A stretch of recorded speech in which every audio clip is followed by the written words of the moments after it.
Hey guys, welcome back to Real Love Scenario. Shout out to all our real lovers out there. You see Rhonda, she fancy now. Ooh, Fancy. ooh, a little bit, just a Nails smidge. done, hair done, everything did. Everything did. Where you going, Rhonda? You going somewhere. Where you going? I came from work. I'm going to bed right after this. Okay. You ain't got no weekend plans. Oh, I do have some weekend plans. I'm going to Houston for the weekend. Uh-oh. Yeah, I'm going Houston to, is a time. and I've never been. I've Mm. never been. So I'm looking forward to it. It's a quick trip, so I kind of sort of hate that, but I've never been to the state of Texas at all, which kind of sounds crazy. I've never been to Texas like at all. So I'm looking forward to it. Not you been to Paris twice, but ain't been over. Italy. Yeah, never It's been okay. to the big state. So It's a lot of fun. okay, good. And I hear the food is amazing. It is. Houston. Yeah, I was in a club one time, had some salmon and lamb chops, and them joints was Mm, smacking. mm. We love that. We love some good food. We love some good food. Welcome to the Real Lovers. We appreciate you guys. Listen, Dre and I will get on here and talk like y'all aren't here, and we don't mean to do that. Y'all are our family. We love you. Welcome in. We appreciate you. Tell us your name and where you joining us from for a shout out. But Dre, how you feeling? I know today was busy for you. I'm doing good. It's been a long day, but my wife and I, Bree, are celebrating our anniversary at the end of the month. So it's kind of like a sprint to that trip to just be Okay. able to be like, all right, this is, got to get so much things done. So I'm good. I'm good. Okay. All good Okay. things though. Good. Okay. Good. Good. Good. Good. Nice. Nice. Nice. So you have brought up our real lovers and where they're from, and as they're filing in to join us on this live, I want to shout out one of our real lovers. So Okay. we have nope, that is the scenario. Let's hop here. So this is our real lover. This is Helen Wiggins 9390, Mhm. and this is kind of a follow up. We already shout out Helen before, but we want to show people the excitement and why we tell people like, hey, write in because we'll recognize you. She said, wow, thanks for the shout out. I'm in the 60 club and dating is very interesting and challenging at my age. I enjoy listening to you all, even though I can be your mom. I'm Mhm. still learning and evolving and staying game about relationships because someone might come along one day. Sorry, I got this thing small. I can't see, but thank you, Helen. That's so hi, Helen, again, and thank you. That's so honest. But and I love that Helen is still open to finding love at 60. You know what I mean? Like that's so encouraging because I feel like people like myself, people even younger, I hear people in their 20s talking about dating is trash, dating is trash. I'm not. It's like remain optimistic, work on yourself, and things will come around. So, Helen, I love that you're remaining encouraged, and thank you for supporting the show. We truly appreciate that. And while you can be our mom, we gonna consider you a mama bear. We need a mama bear. We need that. For We got our sure. own moms, but it's you can't ever have too many. 100%. We appreciate you. If you want to leave a review and join the Real Lover Gang, make sure you do that. Leave a review, like, subscribe, comment, and we'll shout you out here on the show. All Absolutely. right, Rhonda, you ready to get to our real love scenario?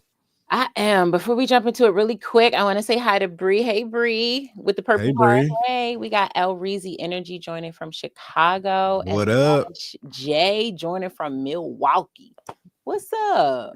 What's Listen, going on? Flash, we gonna have to move the show along, love. We can't wait for your fiance, but get him in here quickly. Okay, get him in here quickly because we're about to start the show right now. So let's jump right into it. This week we hear from a real lover who says, "Hi, Dre and Rhonda. I met a great guy on a dating app, and we quickly connected, spending weekends together and going on 2 to 3 dates a week for a month, despite living in neighboring states." We agreed against a long distance relationship, so he planned to move to my state since his kids were in college and my son is young. However, after discussing it with one of his sons, who became upset, he texted me to end things, stating he couldn't move anymore.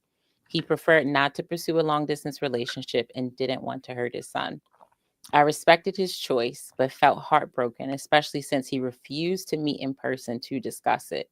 That same week, his ex told him he could no longer see his ex stepkids, and I believe he overreacted due to emotional stress. I feel I deserved a face to face conversation, and I'm struggling to let him go. I feel emotionally wrecked, similar to how I felt after my divorce 3 years ago. He checked all my boxes, and I fear I won't find that again. Am I wrong for wanting that conversation? What should I do? Thank you, love, for writing in. We appreciate you. Thank you. I'm so confused. Dre, when I looked up and just saw your face, like, girl, what? That's what it's saying. Yeah, I don't. Maybe other people in the chat are thinking the same thing as, but first, number one, how long distance are you if y'all can have 2 to 3 days a week? Exactly. Like That's not even a real long distance situation. that's like you live in Maryland and I live in Virginia. Like if you know anything about the DMV, that's like we right here. And I mean, she does say they live in neighboring states. So that is probably what it is. It's like Philly and Delaware. I mean, Pennsylvania and Delaware. It's like you basically live next door to each other just across state lines, because being able to see each other 2 to 3 times a week when you just started dating is like what people do when they live in the same city, when they live in the Yeah. same town. I was about to ask you. That sound I ain't dated in a long time, but 2 to 3 dates a week. That sound expensive. Well,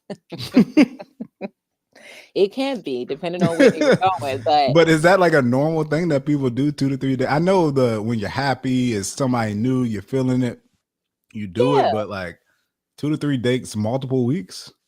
I think that's doable depending on, again, what the dates are. Like some of the dates might be something a bit more chill, or like coffee or lunch, or to be honest, based on how emotional she is and how torn up she is about a child, some of them dates was probably just kicking it at the house Mm, and having sex. I hate to mm, say it, but that's not exactly a date.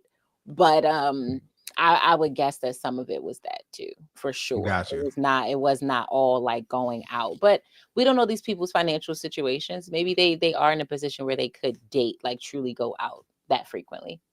And Yeah. catch flights, maybe, I guess too. Yeah. And it sounds like this is, again, neighboring states. So states that are next to each Yeah. other. So a flight is not necessary. This is just driving. I don't Driving know. across They the said country. long distance. I don't know. It may be. Maybe they I flew mean, from the fact BW is, out of Dulles. I don't know.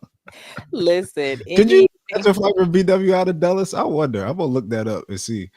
I don't know. Probably you probably could do it, but it's stupid. Like, why would you do that? Then again, I don't know, because baby, anything to get you That's a across long. the American That's a Legion, long. That's a long drive. it is a long drive. It probably would be better with a flight. It probably would be better with a flight. So yeah, I'm not even mad at that. Yeah, this is so interesting in so many ways. But I feel like we should like start really from the very first sentence where she says, like, I met this person on a dating app. And I think that I just know that. And this is as a person who uses dating apps. I know that dating apps really do catch a bad rap. I'm not a bad rap. I'm not even gonna lie to you. But in some ways, it is very justifiable. Now, Dre, I'm gonna assume you've never been on a dating app. Is that fair to say? I wouldn't call Tinder a dating app. I Oh, mean, I I mean, guess, it was but a it date. is. It was. It's a hookup app, but Yeah, that's. I wasn't looking for love.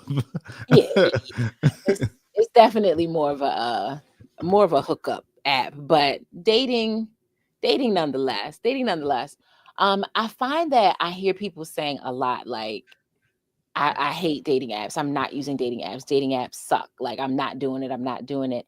And my thing is, that the people that are on the dating apps are like people, and like they the same people that might be at the store and in the church and the mall and in like it's the same people, right? Like, so is it the app itself or the vehicle that you're meeting them through, or is it just the people that you're meeting? My argument is it's just the people that you're meeting. One of my dear friends, Toy, met her now husband on a dating app.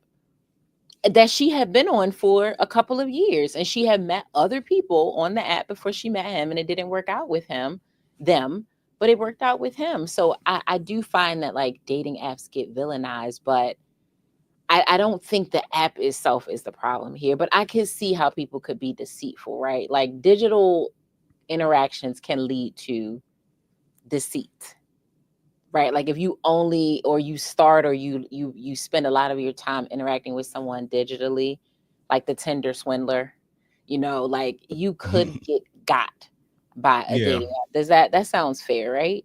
hmm Yeah. I Yeah. mean, I think it's sometimes people, it's all about perspective and the way you look at it, right? Because in the digital environment, you're able to consume things much faster than what you would in person. So it gives a different experience. It's like rarely are you in person have 30 men that you could, evaluate in a matter of 3 minutes to decide if one of them is somebody that you want to talk to or not.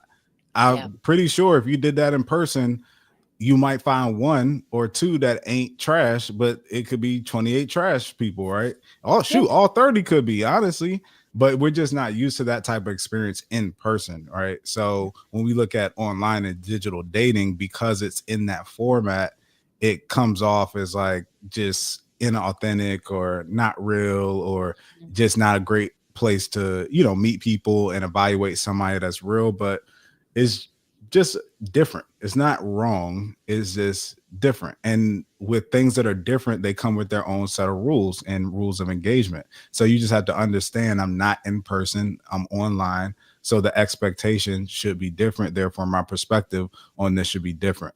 The only thing I can think of that could be a little bit more challenging is typically, not saying everybody has expectations for somebody that they want to date, but it's kind of like if you are walking in the mall and you see something you like, oh, that's cute. Like, let me look at this. Walk in the store, like, hey, I like this. Like, and you keep it on, you keep it, and you like, I'm gonna buy this. I wasn't expecting to buy this today.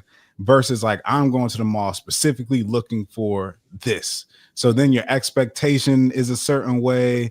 Your eye is judging a lot different because you're looking for something specific. So it can, I guess, at times feel like more pressure on people in that environment because it's like somebody's going on here truly to evaluate a person. Yeah. So their expectations might be a little bit uh might be high, right? And they might be a little bit more judgmental because they're coming in a space to where they're being very focused on evaluating another person. So that's the only really downside I can see with it, that it can be a little bit, it can be a little tough and I guess less forgiving Yeah. when it comes to some flaws that you may have. Yeah. I definitely agree with you. And again, as a person that uses it, I think that one of the pitfalls of dating on an app is people wanting to stay in the app too long. Like if you meet a person out and about and you exchange numbers, you probably get to a phone call, or even a text message or voice notes or whatever, but you likely get to a phone call usually faster than you would a message through an app, right? Like when I think about even my own use of technology, I prioritize my phone, like the true core usage of my phone. So like phone calls and text messages, and even those I can be really, really tough with depending on the time they come in. Tough as in like I can be delayed on them. Mm-hmm. But if I'm already delayed on the primary functions of the phone, certainly messaging within apps is even harder for me to stay up to date with. Like somebody send me something on Instagram or Twitter or whatever. Um, yeah, I'm probably not going to see that for days. And that's the same thing with like dating apps. Like some of my experiences where I might not have a real conversation with a guy I meet on a dating app for like weeks, okay? Because I came in the app and said hi. He wasn't on the app. He came in the app a week later and said, "Hey, how you doing? How's your Sunday?" Come Thursday, I'm like, "My Sunday was cool.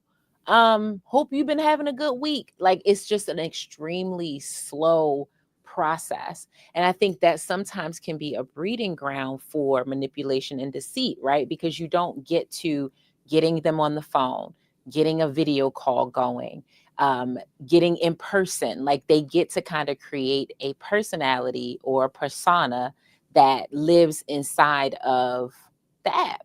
You know what I mean? And it, so for me, I do actually have a pretty, like a relatively strict timeline. Like once we do those first little pleasantries of like, hey, hey, hey, if you don't ask for my phone number within like a week, I gotta move on, because all I have right now is the profile that you created on here with images and words. But I don't know if like this is even actually you. So I've got to get through the checkpoints of like some real pictures, or not some real pictures, like seeing your face across a video or across a table or something. We've got to get through that. And I think most people should prioritize that, because catfishing is prevalent, again, especially if you're using a digital vehicle to communicate with someone. And so that's one of my biggest things about the app. I also probably, no, I'm lying. I was about to lie. I don't grill people that I meet on an app more than I do a person that I meet in person. I just think that there's some discerning questions you need to try to get to relatively early on, like a Are person's you married? yeah, like a person's relationship status. I'm also looking to actually see if how you move through your day to day aligns with what you told me it is. Like if you say, I am a dad and we've been talking for 3 weeks, I expect to experience like, hey, I'm about to, oh, this is my daughter calling, or I'm about to go pick up my son, or I'm going to my son's, little league game. If you don't do stuff like that in that time, that's a flag for me. If you say, you work wherever and we talk during your work hours, but it never sounds like you're actually at work. You don't interact with your coworkers, or you're not like, hey, I got to jump on a meeting. Like, if you don't ever do that, I'm thinking like, do you have a job? Oh, Like, you be really paying attention, huh? absolutely, because people will get you. They will absolutely try to get you, and it's happened to me. So I've also learned from Got them. you. Like a person told me that I met them on a dating app. They told me they were single. I spent time with him on a date. Even went to his house. I had talked to him for like 3 months. It wasn't until that third month that I found out that he actually had a whole family, Dre. Fiance and kids in another state. And he had come ahead of them to like get The housing lay and of the all. land. Mhm. Mhm. Mhm. Yes. That Yes. is wild. Yeah. So now I'm a lot more like in a clandestine way. I'm not like intrusive, but I'm paying attention. I'm paying a lot of attention. There's I ain't gonna say a special place in hell because maybe that's a little too much. But for people who cheat in the house their family live in, is It is. that is It's a s- special place in hell. that Dre is don't a gotta say different it. I'm type of gonna say it. trifling. Like what? Like Mhm. you are bold. My goodness. Yes. Yes. That is insane. It is. And I only found out because I went to the bathroom and baby wasn't even looking for it. Just washing my hands, Well, lashes, bracelet, earrings. What you see? earrings, earrings, Earrings. hmm Mm. earrings. And it was like, got him.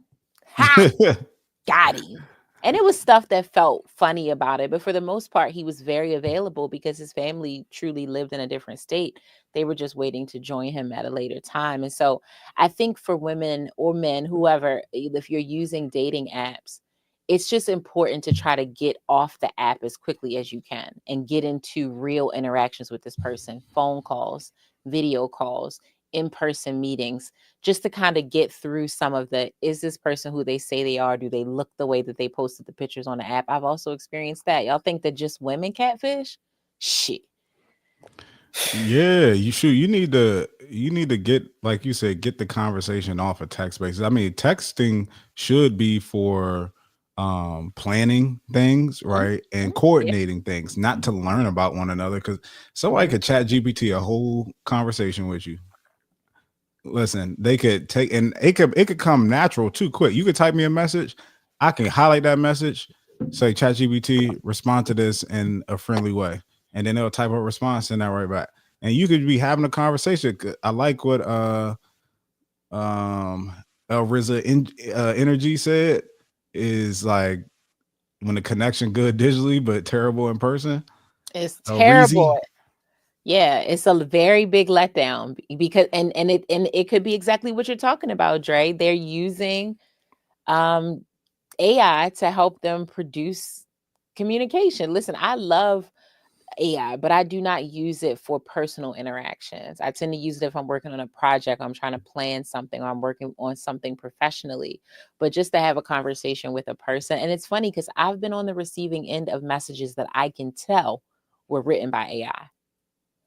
And it's What's only some because I know the person's tone. I know how that person talks, and they don't talk like like that. you don't talk like that. Yeah, it's also like where's the grammatical errors? Because boy, please, you do not know how to spell dignity. I've seen you spell it before. You don't know how to spell that word. Now you're getting it perfectly right. The commas in the right place, the periods. Oh man. See, girl, that's you. That's you. It's just tough. Like, I mean, in this world of technology, Yeah, trying to find real connection. Like, yeah, it I is. feel like it's dying out. And I think that it's kind of like I guess a catch 22, or in a way that it's like be it's great that we have this digital stuff and it allows us to advance in so many other places, but Mhm. I think it's also creating a fear around personal interaction. Like, I don't think people don't do it sometimes because they don't want to do it. I think they don't do it sometimes because they're fearful of doing it, Yeah, because they yeah. don't have the opportunity to do it, they don't have the experience to do it. I just think about a time like when there wasn't television, when there wasn't streaming services, where maybe your only entertainment was radio. Like, you get off of work, maybe you put a record on, listen to some music, but you're talking. That's when people were closer with their neighbors. That's when people like had that village. Cause it's like, what you gonna do? You get off at 5. What you gonna do for 6 hours until you go to bed? Right. You gonna sit out on the porch. Hey, Mhm. you start talking to people, like seeing people running by. How the kids go outside, ride their bike, start talking to the parents. It's like I don't have nothing else to really do but to interact with other people. So I think Mhm. you become more versed in those social interactions. Even I remember, and this is something a little different, but not different. But Mhm. I remember going to New Orleans for my grandfather's birthday, Mhm. and a song that came on. We was at this place called Fat Cats, and they do like live music. Everything on Bourbon do live music. But my Yeah. grandfather got up and he like started dancing, right? With his girlfriend, and I was just like, I didn't know you could dance like that. Like, look at you, pop dad. I see you. But then I was like, he from a different era. Like, that's what you did. Like, you get up and dance when music came on. Like, you wanted to be with the woman, like you asked her to dance with you. I'm like, oh yeah, your time, you probably couldn't even get away with not dancing, right? Like, That's right. everybody was doing it. So it's like it's just a different interaction, that happened before all this technology. And like I said, it's helped us in so many ways, but it's definitely created a disconnect to where people genuinely cannot hold a conversation. Like, And it's painfully sad. Painfully sad, right? Like, okay. Like when you are a person that enjoys conversation and you're also a person that can create conversation, but you're talking to someone that can't, and you just keep hitting those dead spots, like, okay, you're answering every question as if it's closed ended and it's yeah, actually like you could open. ask me the same thing back. You could. You That's a way to could. keep it going. That's a Yep, way to keep it going. that works. Yeah, that always works. That always works, babe. Like it's tough. And so, like you said, technology is a beautiful thing, but it has, and I'm gonna just say it, like it's made us as a people like stupid. It's made us very detached from the ability to just interact like human to human. It's made us like talk. Like I don't want to talk. Like I hate when I see people like, don't call me. Now, granted, don't call me for quick things. Don't call me for like just something you could quickly text me, like, hey, what time you gonna be here? You could just text that, you know what I'm saying? But I want you to call me. I want to talk. I, in fact, do not want to use my thumbs to communicate because I always say my thumbs get tired. Do you see how short they are? They're short thumbs. They get tired fast. call me. That's the best way to connect. And so it sounds like, just to go back to the person in our real life scenario, they were having a lot of phone conversations, which is how I could see how she could have gotten, you know, really emotionally connected to him, because talking is intimate. It is a form of, it's to me the most basic and initial form of like intimacy that's non-physical, because you're hearing a person's voice, you're hearing their laugh, you're hearing when they sound a little off, you're learning a lot of things about them. So I get how she got connected. Now where I start to lose my girl, Where you right? got disconnected was Where what? I got disconnected was when she said that it's only been 30 days. This whole thing has been 30 days. And I'm like, so in 1 month, in one calendar month, 4 weeks, 5 depending on the month, but in 4 weeks,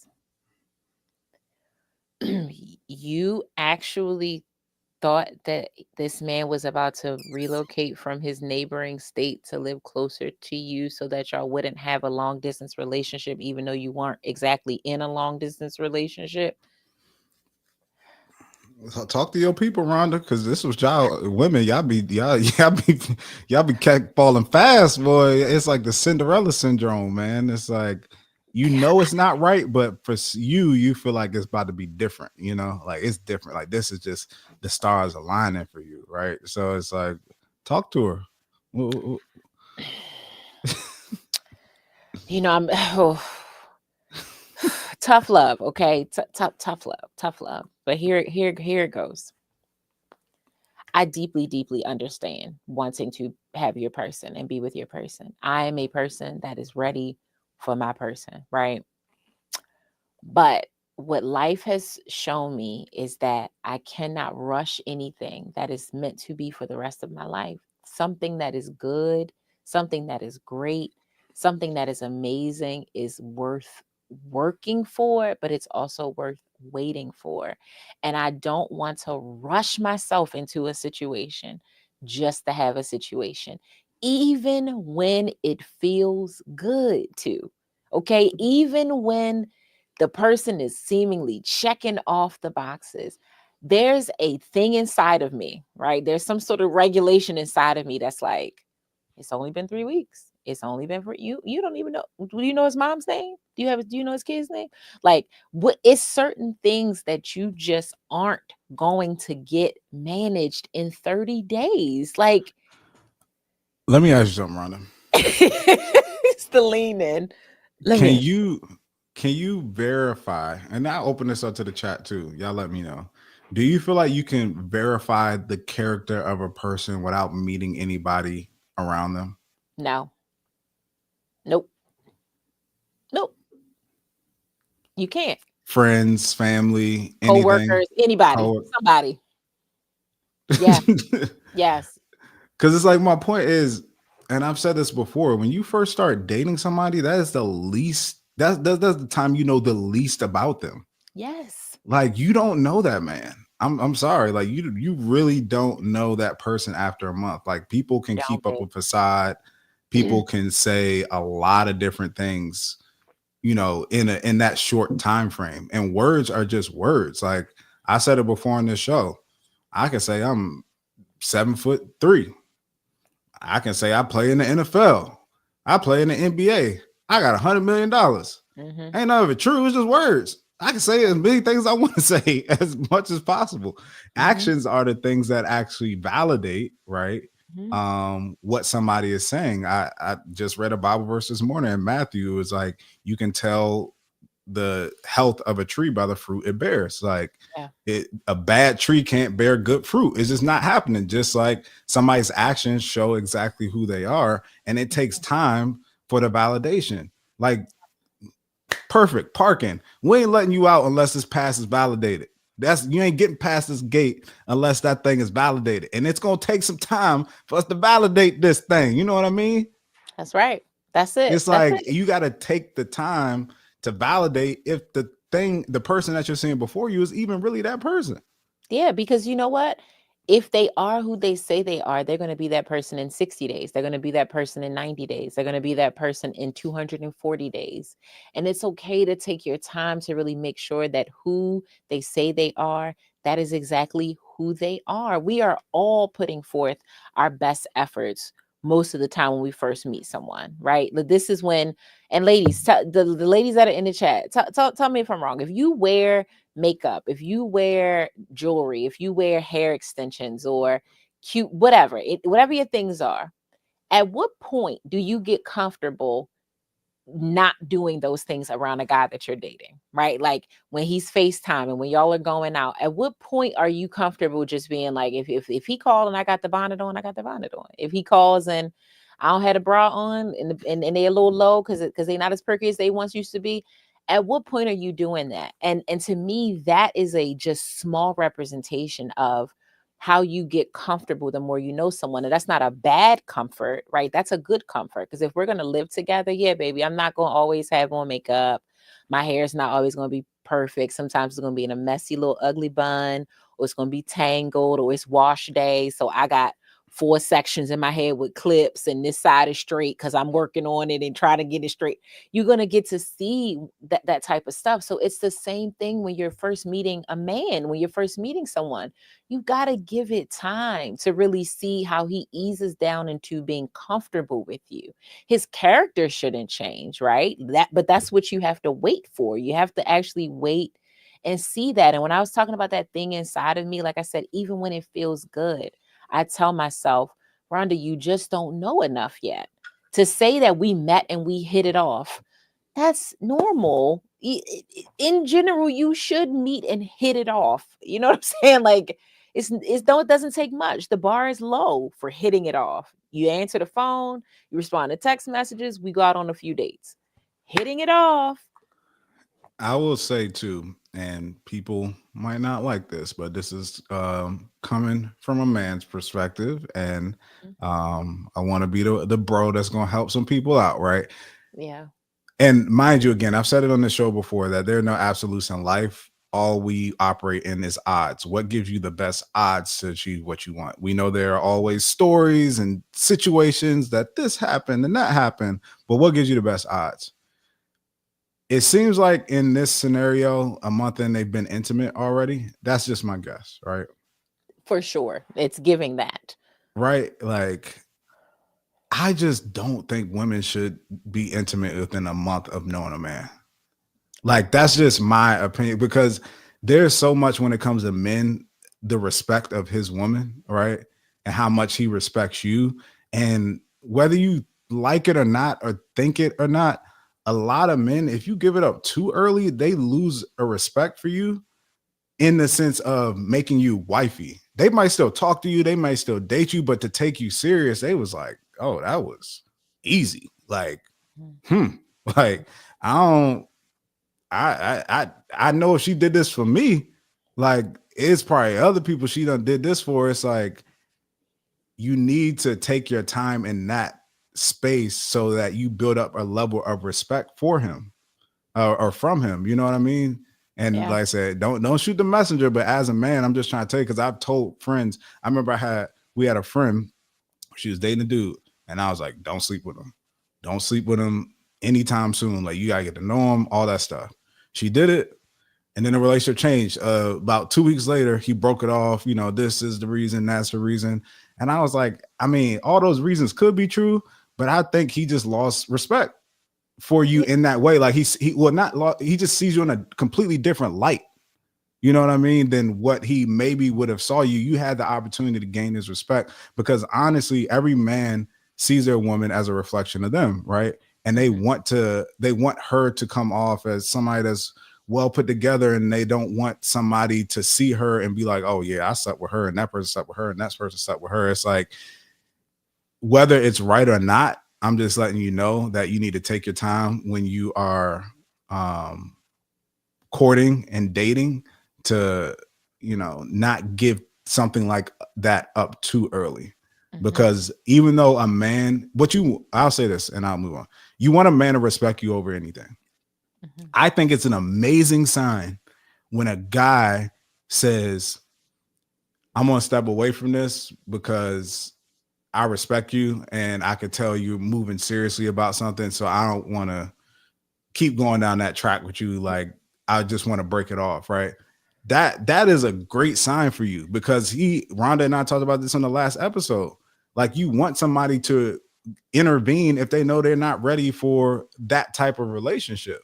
Yes. And if you keep things like being intimate, close to the chest out of waiting for that validation that we just talked about in order for that to be real before you move to the next steps of the relationship, you're going to have a man that respects you. Now, will that be your husband? Will that be somebody that will be with you? I don't know, because that depends on him and what he's on. But I guarantee you he'll respect you. And there's an opportunity that there may be something real if if things do work out.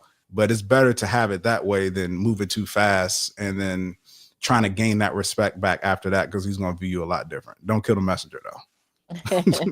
And I'll say this because I'm sure that there's some people that are going to listen to this, whether they're in the chat right now or going to listen to it on the replay, that are like, oh, me and my husband slept together the first night and we got married, like we were together. There's always going to be exceptions to the rule. But as we also talked about last week on last week's episode, that sex is so intoxicating and it is so powerful and it can skew your feelings. It can, in fact, make you feel that you are more closely connected to someone than you actually are. Having sex is one of the most vulnerable things that humans and probably animals, but I really don't know the brain of animals. But it's one of the most vulnerable things human beings can do with each other because one, for the most part, it requires you to be naked either totally or partially.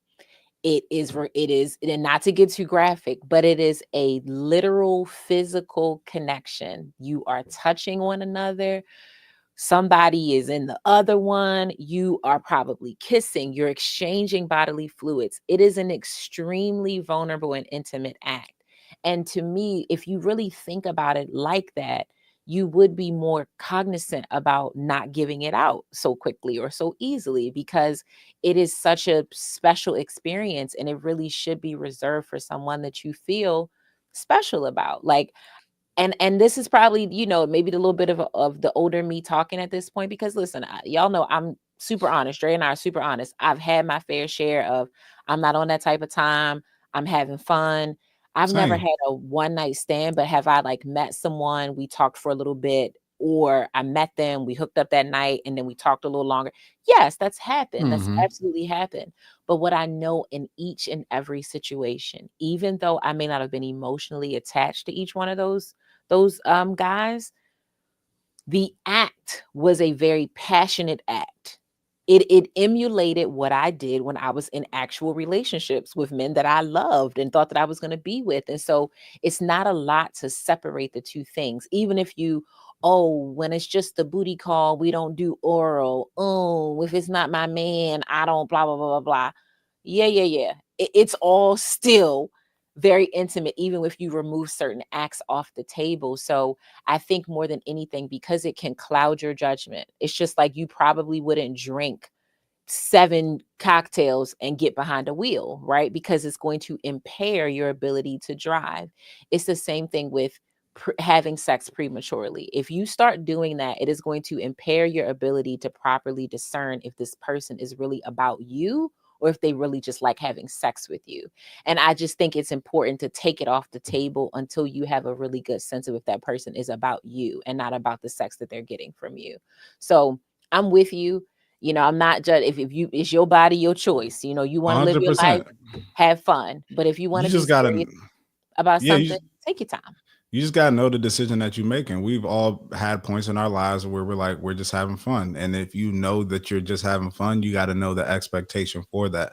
But don't use sex as the magic wand to try to will somebody into a lifetime with you, because that's not what's going to work. Yeah. Like, you need to there are other factors that you want to build your relationship on to have a long lasting, happy, healthy relationship. And sex is not a foundational piece of a relationship. I mean, it's an important piece, right? But it's not like the thing that's going to hold it up. If that's what's holding up your relationship, my God, like it's gonna fall at some point, and I don't want to be there when it come crumbling down. Not at all. Not at all. Not at all. I want you guys in the chat to if you feel like she rushed into this situation, I want you to put the speed car emoji in there. Drop the emoji in there or something that represents going too fast. If you feel like she's, you know, taking her time and maybe 30 days was plenty of time for her to figure this out, put the little clock inside of the chat. I want to see what you guys think about that. So listen, discernment is like one of the best things that happens with age. And I feel like I know for a fact that you feel this way because we've known each other since we were younger. Like Dre and I met, you were 22, maybe something like Yeah, that. I was probably like 22. Yep. Yes. And so I would have been 32. And for both of us, even though 32 sounds so much more mature than 22, I can assure you that we were both doing some very immature things or making decisions that didn't actually have a lot of rationale to them. Like just impulsively doing things, impulsively making decisions. But one of the We best both had our times of showing up to work like, woo, oh, okay. you hear what I'm saying to you? You You hear had what a long night. did you?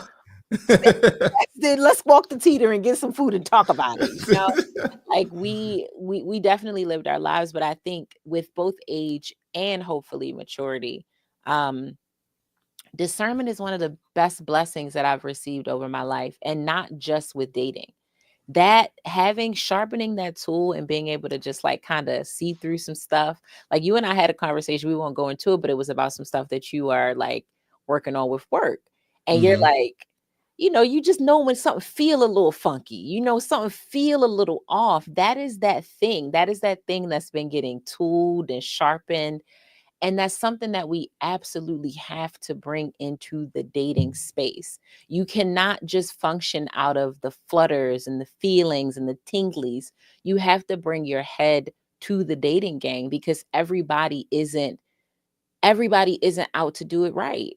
Even if that's what they're saying, right? Like discernment is everything. And you have if you're not sharp, if you're still getting got by stuff like this, unfortunately, I feel like this just comes across as desperate and pressed, right? It like you are not comfortable with being by yourself. You're not comfortable with pushing back a little bit on things and being like, let me err on the side of caution, not to push the person away, but again, like push against the idea of I need to rush into this situation. I need to move too fast into this to this situation. That says that your discernment is just really, really not there. It's not there.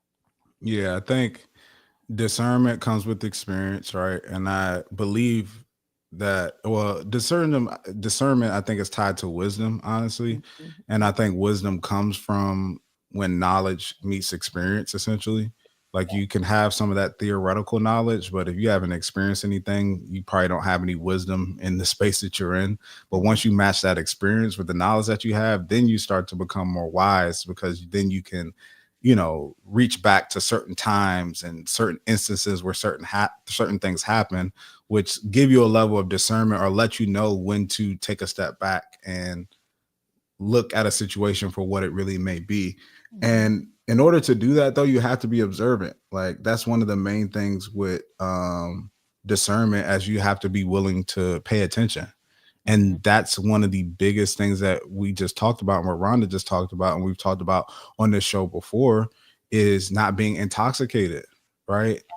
Yeah. When you are under the influence, your senses and ability to observe go way down Mhm. because your focus is off, your perspective is off, like because you're so intoxicated by this thing that you're consuming. So you need to make sure that you sober up. Yeah. Wisdom will tell you to take your time, Mhm. right, and be observant. And if something don't feel right, then you need to give that attention. Like I don't understand why in a lot of other places in life, people will move with skepticism if something is moving too fast or doesn't feel right. But in relationships, they don't. Like Nope. I guarantee you, even if somebody came up to you today on the street and was like, "Hey, I will give you $1 million right now. Just give me your account number, routing number, all that, and I'll transfer $1 million right in my bank account. I'll show you right now. There's $1 million in my account. I'll send it right now. Like, they could be telling the truth 100%. God put it on their heart to bless the first person that they saw with this money they got from winning the lotto or selling their company. But that type of interaction, you would look and be like, I mean, I want $1 million like the next person, but my bank number, like, who are you? Like, hold on, what? Like you would be so skeptical of something like that, even though it's something that you could probably use, something that you want, something that would be nice to have. But when it comes to relationships, it's just like, I think maybe that desire is just so strong, and that longingness is just so strong that anything that resembles somebody who is committed or wants a relationship, you fall for. And guess what? That's why they chose you, because they look for those type of people to manipulate, because those are the people who fall for the BS, the love bombing, like all those terms. They prey on people that they can manipulate, people who will fall quickly because they desire something so bad, right? And that's how you end up in those situations. So you have to look, if something is moving too fast, like I would not be comfortable moving to a new state for somebody I met a month ago. No. And you wouldn't either. Like, so you got to think in your mind, like, all right, let me take my emotion out of this. Does this even make sense? Does this make sense? And when you grow in maturity, you learn to take a step back, even when your feelings don't want you to. Like, you'll sit there and be like, man, I want to do this. I really, really want to. I can't hold it. But experiences taught me that I probably shouldn't. And I should wait. And if it's for me, it's going to be for me. And if I give it the time, then it's going to show up way better than what I even thought it would show up. It's like, that's the discernment that you're talking about. That's it. That's it. You nailed it. That is it. And that is all. And also, another really good telltale sign is if you are uncomfortable, right, with something, like let's say the speed of something seems to be going too fast, but this is a genuine person who is really here for the right reasons. They will respect that it feels like it's going too fast for you. They'll be like, you know what? I get that. I respect that. And I probably am putting too much, and I don't want to do that. So I apologize. Let me reel it back in. I'm getting it. I'm just getting excited. It's just nice to meet you, but I get it. And the last thing I want to do is rush you into something so serious. You know what I mean? Like, anyone that really cares about you and really wants to see this through and actually really prove to you that they're here for the right reasons. Again, if it's something you're going to be doing for the rest of your life, I'm not suggesting that you should wait for 2 years just to get in a relationship, but certainly after 2 weeks or 4 weeks, it's no way anybody that's reasonable would be willing to uproot their entire life and go and live near a person that's basically a stranger. But you know why you don't feel like a stranger? Probably because of the intimacy component, even down to the how much you're talking on the phone. All of that is creating extreme levels of intimacy where sometimes it might actually be okay to say, just and not to push the person away, but I'm gonna just take a night off and really just sit with what we've been talking about. Like, miss the person, want to be want to be around them. You don't even have an opportunity to like miss them because you're smothering each other with affection and emotion, and it's all under that sometimes phrase of love bombing. But this is how love bombing happens, because it's an inundation of energy and affection and lovely things and all of that, but it's for the wrong reasons. That's really all that love bombing is. But it's like you don't get a chance to sit back and take a pause from it because you're so full of the endorphins that are coming with the attention that you're getting. And people who tend to be fearful of finding true love, of finding their person, can get okey doke, like you said. And you are a perfect target for a person who wants to manipulate because you're too eager. You're too eager to get into this situation with them. And so they can play you like a fiddle. And I think that that's kind of what happened here. I do want to get into the part where, he has college age kids and he told his college age son that he was going to uproot his life and move to another state, and his son fell out about it. I don't want to spend too much time on it because, baby girl, ultimately, I don't believe that story for nothing. Okay, I don't believe that for 2 seconds. But anybody that actually is a very active dad or a very active parent, and they do actually care about their kids' emotions and feelings, after knowing you for 30 days, yes, they're going to prioritize their children, especially the ones that they didn't have with you. These are them kids been in their life well before 30 days ago. 100%. But also, respectfully, I'm the parent and I'm an adult. And now you an adult too. If I want to move to where I want to move at for what I want to do, Mm-hmm. I mean, I'll send you my address. You can come anytime. Like I'll let you know where I'm gonna be. Like I'll move where I want to move to. Like Yeah. what? I'm the parent. Like, and you, like you said, it's college age kids. Like you not in the house no more. It's like Yeah. Come on if now. come on, it's you can't believe that. No, no. And I hate to say it, and every child is not the same, right? Like every kid is not the same. Some kids are extremely close to their parents and very, very like clingy kids. But y'all gonna have to show me the 20-year-old that's in college living probably their best life. That is like, no, dad, don't go to the neighboring state where you can Let drive me back and forth. let me tell you why it's a lie. Tell us as I sip my water. Because you were already in a relationship that you saw each other 2 to 3 times a week. When his son or child communicated to him that he didn't want him to move, he didn't say, we have to continue this relationship long distance a little longer. He said, I'm done. I'm done. Like we how we go from seeing each other 2 to 3 times a week, and now you just done because your child said they didn't want to move to a different state. Like not we gonna figure this out. Like I just made it a little bit more time. Like, could you move to me? Is that something real that you could possibly do? Because my kid, nah, this just ain't gonna work. I'm gonna make a decision for both of us. It's over.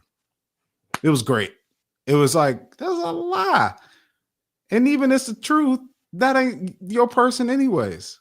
So No. just Mm, listen, some people they be in something for 6 months, a year, 2 years, 3 years before they realize that person ain't for them. You lucky. You got 30 days and that was it. you You should found be out thanking quick. you should be thanking God, like, whoo, thank you for not letting me sit through 6 months of this. Yeah. I found out real early. It Yes. was a lot of fun. It was Yeah. cool. I learned my lesson, but I'm glad I'm out of that. Mhm, mhm. And it's also like he didn't even say like, I understand that my son feels this way, and as much as I wish he embraced it more, maybe we just need to work on it a little bit more. Like this was the initial conversation, but let's continue to date, and I'm gonna work through this with him, and like even that wasn't even presented as an option. Like he basically gave you the excuse you can't argue with. It's like we talked about this, I think, on a previous episode, like ways to get off the phone. I think we were joking about it. And you gotta have like when you want to get off the phone with someone, you've been on the phone with them, but you just done talking. And instead of being like, all right, I don't feel like talking anymore, I'm gonna go. You come up with something that's not debatable, right? Like, this is my mom calling me on the other line. Let me give you a ring back. Nobody's gonna say, no, don't talk to your mom, talk to I me. call them convenient lies.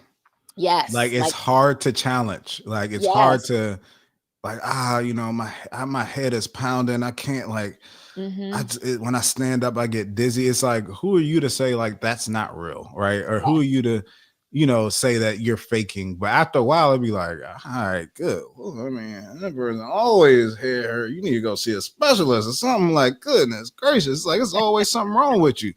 Yeah. um so it's like it's just, I agree with you that convenient lying isn't the right thing to be falling for. But I got a question for you on this because Let's get I it. know the answer, Mm-hmm. but in this scenario, she said he checked all my boxes. How does somebody check all your boxes in 30 days? Like, there's no way. I don't want to hear anybody ever say that. They check all my boxes. You don't know this person at all. Like, you don't know. He could check all of your 30-day boxes, but he could not have possibly checked all of the actual boxes. Like if you have that few boxes to be checked, I'm concerned. Yes, it exactly. Rio has me dying the list was short. Okay. It was a one box list. Yep, he's available and takes me on dates 2-3 times a week. Check, check, done. You know what I mean? Like there are things, and I think that's what we talk about when we say relationship timelines. Everybody's is not going to be the same. Yes, there are exceptions to the rule. Some people meet their person, fall in love, they'll tell you stories. We fell in love in 3 months, blah, blah, blah, blah, blah, blah. Okay, great. But when we're talking about what's reasonable and what's not rushed, there are certain benchmarks that you're going to look to hit at certain times within the relationship. I certainly am looking for some things in the first month, but none of them. I still have to spend more time with you to know that we're going to go to the 6-month mark. We're going to go to the 1-year mark. I start to have different expectations of you from the 30-day point to the 1-year point. Listen, Like it's just I can't even get my passport back in 30 days. There's no way you could verify somebody's character in 30 days. Like, there's no way. it's It's just not not enough time. It's not enough time to verify like if everything they say is actually true. Like, exactly. even I have friends. I told one of my friends, I was like, this is one of my closest friends. I was like, I thought you was a drug dealer. Honestly, I ain't never seen you work. And then one time we pulled up to a spot and he invited one of his friends, and I was like, I don't know. This don't look like somebody you would hang out with. I don't know. It's tatted up. I'm like, and then I asked dude what he did. He said, "Oh, I work in construction." What y'all got going on here? It's something. Until I heard him on a call, his corporate job. I was like, "Oh, you actually got a job, like for real. Yeah. Like you work." Thought he And was this, calming. yeah, we were joking, but like kind of, but not really. It's like I ain't never seen you like in your element until like I saw you in your element. It was like, ah, yeah, okay. And that's a friend that I had for years. So it's like it takes time to really know if somebody is really about what they say they about. That's it. And That's you're it. doing yourself a disservice if you Mhm. don't wait to verify that information. And That's if it. somebody is pushing you, it's kind of like salesmen. It's Yeah. like if somebody's pushing you to make a decision without going through all the proper channels of evaluation and verification, that's a red flag. If you That's say it. I need a little bit more time and they try to gaslight you into making you feel bad about taking your time, I thought what we Yeah. had was real. You don't think I don't do this with nobody. You know, I like, nah, I'm good actually. We I'm good. It's We cool. good. We good. Choose to heal. I love this. And this is just the honesty in it. You have to be sober and vigilant and sober minded. Like that is not intoxicating your mind with sex. It's not intoxicating your mind with the euphoric feelings you feel, not getting like drunk off of that stuff. It's nice to feel nice. It's good to feel good, but you don't want to get intoxicated by it. We often know he isn't the one early on, but we ignore our discernment. Like, and it is just a recipe for disaster, literally. And Rio took the words out of my mouth. Like most employers won't even give you benefits. And where, at least in this area, it's usually 90 days. You can't even you can't go to the doctor until you work on this job for 90 days. You can't get the 401k matching until you work on this job for 90 days. You're not going to get your teeth cleaned, not on us, unless we see what you do for those first 90 days. And every job for the most part has an annual evaluation process to assess your performance. And I'm not suggesting you run your relationship like corporate America, but I think that there's some great things to be taken from it. I think there's some wonderful things to be taken from how performance is evaluated and how you get to know and learn if something is good for you. And Period. that's why when we speak on this channel about having a happy, healthy relationship, it starts before you get in a relationship. Mm-hmm. It starts with your relationship with yourself, understanding yourself, learning yourself, healing from, things that you dealt with in your past. In this scenario, she said she was divorced, right? Yeah. I'm sure that had an impact. I'm sure that was traumatic. I'm sure there are some things that happened that has shaped her perspective to Yeah. look at things a certain way, right? And we need to make sure that before we go into that next situation and the next relationship, that we understand first the things that we dealt with in that relationship, try to heal from those and work through those things so we can put ourselves in a position to succeed in the future relationship. Because what I see as really the issue is not even the relationship, it's her mindset going into the relationship. Like she was not prepared to be in this type of situation because she was open for manipulation. She Mm-hmm. was open for love bombing or moving too fast in the hopes that it would be something real, which it isn't. But her strong desire for it blinded her from what this really is. Yeah. And then it makes you create that emotional connection. And I don't care how mature you are, how smart you are, how wise you are, how discerning you are. Once those emotional hooks get in you, we are all susceptible to that because we're emotional beings. So it's like you have to protect yourself from letting those emotional claws get dug in, because once that happens, we're all at the mercy of our own emotions. Whew. Yeah. And once that happens, once again, not to use the word again, but now you are intoxicated by the negative emotions. Now they're weighing you down. That is where she is right now, saying that you now feel like you felt after getting divorced. Like, I don't know how long you were married, but I'm going to assume that, let's just say it was at the shortest a year, but I'm going to assume that it was longer than that. To me, in no world should a 30-day courtship with a person that you really know, that basically flipped the switch on you and walked away, in no way should that emulate the devastation that and the emotional devastation that you felt after getting divorced. Like, it just shouldn't even, some little feelings might be similar, like, oh, it's disappointing, oh, it's a letdown, you thought one thing was going to happen and another thing happened. But to say that you are wrecked and you feel the way that you felt after your divorce, it is to me the most clearest telltale sign that just weren't ready. And I just don't think that you're ready. And that kind of leads into my final thoughts on it. Like, I just think when you say what should you do and you want this face-to-face conversation, the first and only face-to-face conversation I want you to have right now is the one with yourself. You don't need a I'm conversation with starting with the man in the mirror, mm, and I'm asking him to change his ways. oh And yeah, no message could end any clearer. If you want to make the world a better place, just look at yourself and make a change. M- change. MJ said it best, dog. Like You got to start with you, honey. Like, you have to start with you. You are not ready to be out here because so much of what was happening just was happening too fast. Like, it was happening too quickly. And it just says that you were not ready to be outside and in a courtship. And it's really because you understand how many times I've dated someone and it went to hell in 30 days. Girl, I don't even know the count at this point. I really don't. I don't, but it did not emulate how I felt when my almost 5-year relationship fell apart, where we had bills together, our families were joined together. His kids were like my kids. My mom was like his mom. There is no way I can compare those two things. For God's sake, I was trying to set up custody for us to continue to share the dogs. Like, that Mm. was really my person. A person that I met 30 days ago is not my person. It's just a person that I like right now. That's all that they are. So if they up and walk away, would it hurt my feelings? Yeah, but would it emotionally wreck me? No, because I am so good with me.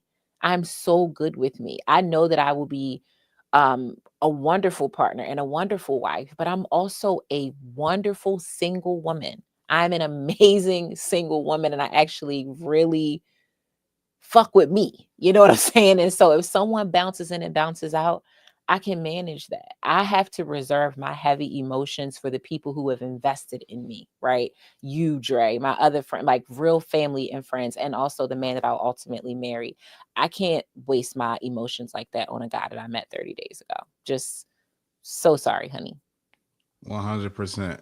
And my final thoughts on that: are you wrong for wanting the conversation? No, because No. that's human emotion. You're not wrong for wanting it, right? We all have been there. We all want the conversation. We all have that feeling. Because whether, even if it's something that you don't have a strong attachment to, you went for a job, you like, I kind of want it, don't, or a college that maybe you submitted to that you're like, it's one of few. But Mhm. even if you get rejected, you kind of still want to know, like, what was the reason, right? Even Yeah. when you don't have a strong emotional connection to something. So if you do have a strong emotional connection to something, Yeah. it's not weird to want to know like what happened. Like Mhm. I'm curious. Like this came out of nowhere. I thought we were good. So that's natural. But we've talked about it on this channel before, and we've heard it ever since we were kids that communication happens non-verbally, and most of our communication happens non-verbally. Yeah. And stop waiting for somebody to say something out their mouth to think that that's something being communicated to you. They've already communicated to you. They Yeah. told you what it was. Somebody doing something in the text versus a call is a way of communicating Mhm. something, right? That could communicate somebody's fear to face confrontation. That could communicate somebody's maturity level. Like in every interaction, things are being communicated. You Yeah. can't limit the way you receive it by one way, especially when that way of communicating hasn't validated all the other things that you want to validate. If the words haven't validated anything, why do you want more words to validate how you feel? Mm. That doesn't make any sense. So take the other modes of communication, the nonverbal ways of communicating and what that person is telling you, and Mhm. take that and say, okay, I know what this is. I have an idea of the type of person that this is. And I don't even need to know anymore to know that ain't the person I want to be with. That's it. And that's not how I would treat other people. I Yeah. would not leave somebody high and dry. I would not do this over text. I wouldn't try to work it out. I wouldn't gaslight somebody. I wouldn't love bomb somebody. So why do I need their words to explain to me why they did whatever they did to me? I'm good. I'm good. I saw it. I saw it for what it was not. And that's that on that. You cooked that, my friend, as per usual. You cooked that. That was perfect. We do have a question in the chat, and I want to answer that really quickly before we wrap things up here. This question comes from El Rizzi Energy, and she says, "How can people decipher their trauma from the truth?" Woo. Dre, you want to take this first, or You go ahead. Let me give it some thought. um I don't think, and this just comes from my own personal experience, I don't think that you can do this without learning how to do it from a professional, personally.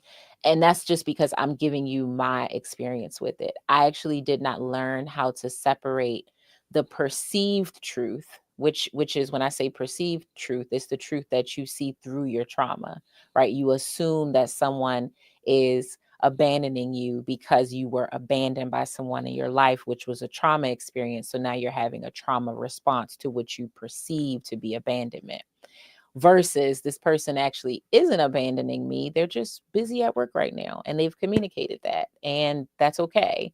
So I didn't learn how to do that until I was basically taught how to do that through therapy. I don't know, I know how to do it for myself at this point. But it's because I'm really clear about my triggers. I know when something is connected to a trauma from my past, whether it was my childhood or just 5 years ago. And I usually take a beat, I take a moment, and I'm like, okay, I feel the feeling, I feel the tingle, I feel the irritation, I feel the sadness, I feel whatever it is. And I just take a moment to really think about it. Is what I'm feeling real, or is it my feeling? Is it connected to something from my past? But I learned how to sharpen that tool through therapy. And so if you're not in therapy, if you're not considering therapy, I think that you should, if it's something that you're trying to get really good with. At least, again, that was my experience. That is awesome, Rhonda. And I know that you've done the work, especially from a therapy perspective. And I think that that was a great answer and perspective when it comes to traumas and truth. I want to leave everybody with a quote that I wrote down Hmm. because I was watching something that's from a guy named Myron Golden, Hmm. and I loved it. And it's just something to chew on, and it kind of goes into this. But he said, we go through life acting as we believe things because they are true. But the reality is we think things are true because we believe them. And I think that that is deep. Like, just chew on that. And I'm gonna read it one more time just so Yeah, y'all get that. We go through life acting as we believe things because they are true. But the reality is we think things are true because we believe them. that's it.